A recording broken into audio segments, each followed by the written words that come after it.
PAS cadang nak kawal beras, minyak masak, nadir bumi. Idea bernas ke tak ni? Baru-baru ni, Ahli Parlimen Pematang Pauh ada mencadangkan supaya kerajaan ambil alih semula sektor beras, minyak masak dan sumber asli, termasuk nadir bumi. Alasannya nak kurangkan kos sara hidup rakyat dan elak monopoli syarikat besar.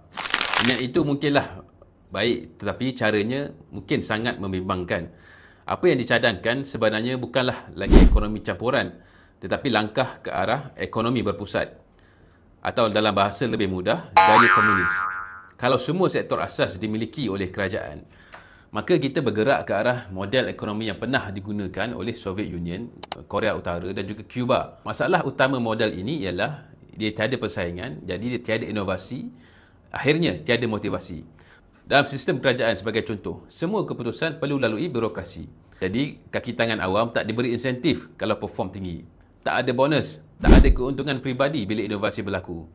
Jadi, kenapa nak usaha lebih? Sedangkan dalam sektor swasta, persaingan dan ganjaran itulah yang cipta inovasi, yang turunkan kos dan akhirnya menaikkan kualiti. Nak tahu contoh yang paling dekat? Iaitu industri beras. Dulu kita ada Lembaga Padi dan Beras Negara, LPN, milik penuh kerajaan.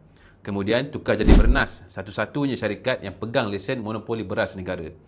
Tapi sampai hari ini kita masih import 30% beras.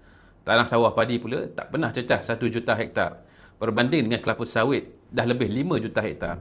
Kenapa? Sebab padi terlalu lama dikongkong oleh entiti kerajaan. Tak ada ruang untuk syarikat lain bersaing, tak ada tekanan untuk naikkan produktiviti. Kalau semua ini kita nak kawal, sampai bila ekonomi nak berkembang? Kerajaan boleh nak bantu rakyat, tapi bukan dengan memiliki semua benda. Kalau semua benda nak dimilik negarakan, esok-esok kita beli nasi lemak pun ada cop kementerian.